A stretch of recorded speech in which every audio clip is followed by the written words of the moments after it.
Vi novo céu e nova terra, pois o primeiro céu e a primeira terra passaram, e o mar já não existe. Vi também a cidade santa, a nova Jerusalém, que descia dos céus da parte de Deus, ataviada como noiva adornada para o seu esposo. Então ouvi grande voz vinda do trono, dizendo: Eis o tabernáculo de Deus com os homens. Deus habitará com eles. Eles serão povos de Deus, e Deus mesmo estará com eles. E lhes enxugará dos olhos toda lágrima, e a morte já não existirá. Já não haverá luto, nem pranto, nem dor, porque as primeiras coisas passaram. E aquele que está sentado no trono disse: Eis que faço novas todas as coisas. E acrescentou: Escreve, porque estas palavras são fiéis e verdadeiras. Disse ainda: Tudo está feito. Eu sou o Alfa e o Ômega, o princípio e o fim. Eu, a quem tem sede, darei de graça da fonte da água da vida. O vencedor herdará estas coisas, e eu lhe serei Deus, e ele me será filho. Quanto, porém, aos covardes, aos incrédulos, aos abomináveis, aos assassinos, aos impuros, aos feiticeiros, aos idólatras e a todos os mentirosos, a parte que lhes cabe será no lago que arde com fogo e enxofre, a saber, a segunda morte. O livro de Apocalipse mostra que a história da igreja não caminha para um final trágico, mas avança para um final glorioso, a vitória final da igreja.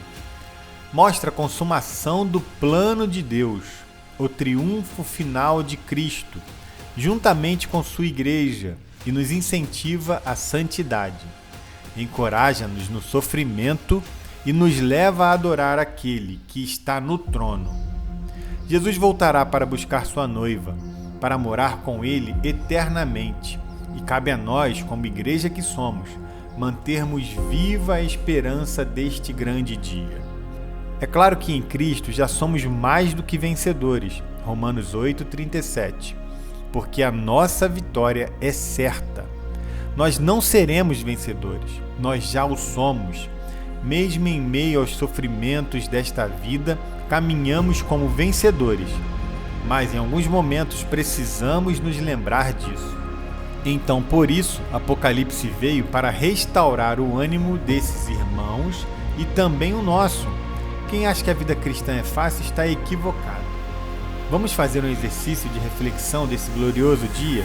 Vamos lembrar do que foi lido em Apocalipse capítulo 21 ainda agora? É importante que nós façamos esse exercício em nossa mente, porque no livro de Salmos, capítulo 1, versículo 2, diz: Feliz é o homem que tem o seu prazer na lei do Senhor, e na sua lei medita de dia e de noite. A palavra de Deus deve ser objeto de nossa reflexão, de nossa meditação. Afinal, ela traz inúmeros ensinamentos que precisam ser fixados em nossos corações e podem nos trazer paz e felicidade. Fazendo esse exercício, que nada mais é do que meditar sobre aquilo que a Bíblia nos ensina, estaremos fazendo o mesmo que devemos fazer ao ler algum capítulo ou versículo da Bíblia. Refletir sobre. Precisamos urgentemente parar em algum momento ou até mesmo durante os momentos diários e meditar na palavra diariamente para que possamos aplicar em nossas vidas o que Deus nos revelou. O apóstolo Paulo nos adverte em Colossenses capítulo 3, versículo 1. Pensar no céu para não viver como cidadãos desse mundo. A igreja vitoriosa, ela olha para frente, por saber que a nossa esperança está no Cordeiro, para onde aponta o livro da Revelação, o Apocalipse. Lembre-se da mulher de Ló. Ela olhou para trás quando não deveria. Não que a curiosidade não fizesse com que algum ser humano normal olhasse para trás. Talvez isso fosse até algo normal, nós olhando, ouvindo tudo que estava acontecendo atrás da nossa comitiva ali, que estava fugindo em fuga na cidade de Sodoma. nós olharíamos para trás. Só que Deus havia dito para que eles não olhassem para trás, para que eles olhassem para frente, porque Deus estava livrando-os da morte, da perdição, e eles sentiram saudades. Na verdade, ela sentiu saudade e olhou para trás, e ela sofreu as consequências dessa desobediência. Então nós, como cristãos, que possamos nos lembrar de obedecer sempre, em qualquer circunstância, aquilo que Deus nos mandou fazer ou mandou que não fizéssemos. Nossa esperança não deve ficar restrita somente nesta realidade. A nossa esperança deve estar em Deus, no porvir. Muitos procuram a Deus apenas para resolver os seus problemas desta vida. E isso de maneira alguma está errado, já que lá em Mateus capítulo 7, versículo 7 diz: Pedi e dar-se-vos-á, buscai e acharei. Mas o que precisamos entender é que a nossa vida não se resume a essa realidade. Existe algo a mais para a igreja, que já pode começar a ser vivenciado aqui, experimentado aqui, mas que terá o seu clímax lá na eternidade.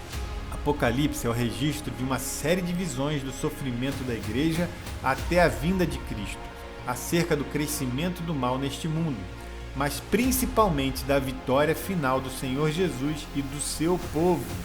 Nos capítulos anteriores, João descreve como a Babilônia se levanta, a besta e o falso profeta, levantando-se para cair logo em seguida, mostrando no capítulo anterior, capítulo 20, como virá o juízo final sobre aqueles que são os inimigos da igreja e como a igreja tem inimigos hoje. Lembre-se do que aconteceu na pandemia, igrejas sendo fechadas logo no pico da pandemia, cristãos sendo decapitados pelo Estado Islâmico, igrejas sendo fechadas na China, cristãos sendo cancelados e processados nas redes sociais por falarem o que a Bíblia nos ensina sobre temas que eles não gostam. Isso nunca foi novidade, mas isso terá um fim em Apocalipse, porque Apocalipse nos mostra esse triunfo final da igreja. A igreja, ela não é o docinho de coco do mundo, como dizia um pastor, amigo nosso, o pastor Genevaldo. Nós somos o sal da terra, devemos salgar, conservar, temperar, em alguns momentos até arder. O sal, quando cai em uma ferida, ele arde. E essa ardência é para o bem. Quem lembra aqui do mertiolate? Quando eu era criança, eu machucava a perna ou alguma parte do corpo e a minha mãe já vinha com mertiolate, eu saía correndo, mas não tinha jeito. Ela passava aquele negócio e doía muito na hora que colocava, mas curava. Então, sem confrontação não há mudança. Como se arrependerão se não sabem o que fizeram de errado? Então, quando somos confrontados, o Espírito Santo de Deus age em nós nos arrependemos e mudamos de direção. Essa é o âmago do Evangelho, da salvação daqueles que estão perdidos, é o arrependimento. É importante, então, que nós nos arrependamos do que nós estejamos fazendo de errado, ao olharmos para o que a Bíblia diz que é o correto a ser feito. O capítulo 21 procura nos mostrar que a dor e o sofrimento acabarão, que as coisas novas, inimagináveis, estão à espera da sua igreja. Ele é o final feliz desse filme no qual nós vivemos, em sua plenitude. No versículo 1 do capítulo 21, diz: Vi algo novo, não recalchutado. Deus não pegará o velho e colocará algo novo por cima, remendado. Quando Deus faz algo, Ele faz direito.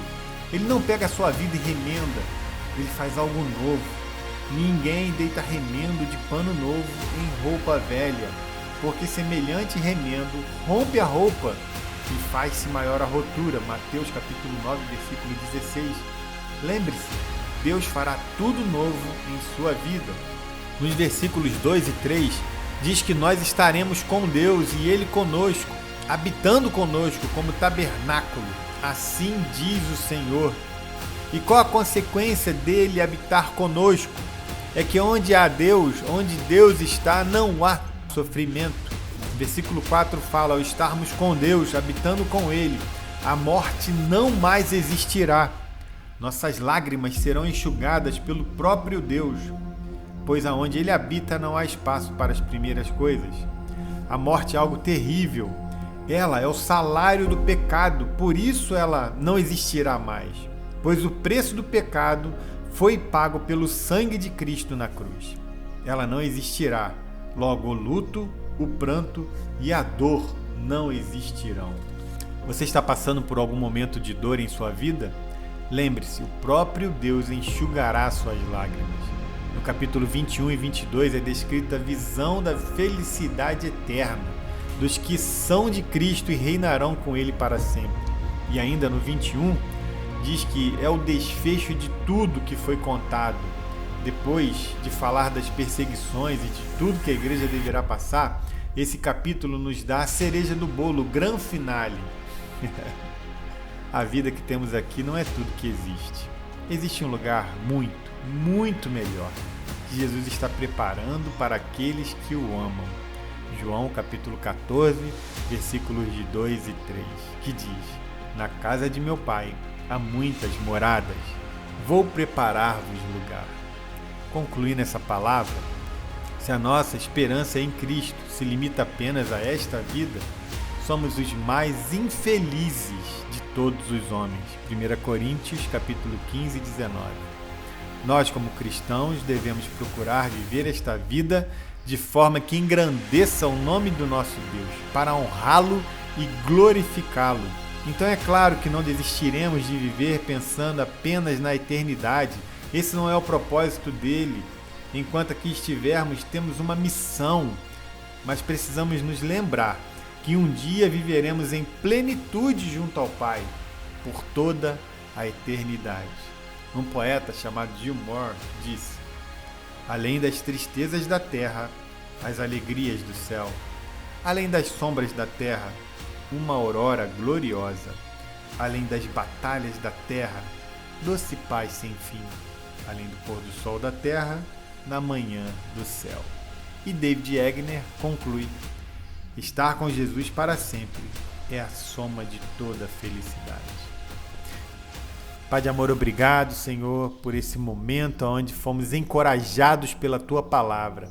Nós sabemos que a Tua igreja estará reinando com o Senhor, em um lugar onde não haverá mais morte, nem dor, nem luto, nem pranto, e o Senhor enxugará as nossas lágrimas, porque as primeiras coisas passaram, Pai. Obrigado porque nós viveremos eternamente com a Tua presença, viveremos eternamente louvando o Teu santo nome. Mas enquanto esse dia não chega, eu peço que o Senhor continue a nos dar força para caminharmos em meio às tribulações, em meio às dificuldades. Nos mostra, nos oriente o caminho que devemos continuar seguindo. Nos mostra o que devemos fazer, Pai, nesses momentos de tribulação, Pai. Que nós possamos sentir a Sua presença conosco, porque ela é suficiente para que continuemos fazendo a Sua vontade neste mundo. Obrigado por tudo, em nome de Jesus. Amém, Pai. Muito bem, espero que vocês tenham aproveitado bastante essa mensagem que veio do coração de Deus para mim, para nós, que nós possamos continuar firme nesse caminho que é Cristo Jesus e obedecendo a palavra dele. Se você ainda não for inscrito no canal, inscreva-se, curta, compartilhe para que o maior número possível de pessoas possam ouvir essa mensagem e serem encorajadas pelo Deus Criador que fez todas as coisas. Um abraço a todos e até a próxima, se Deus quiser.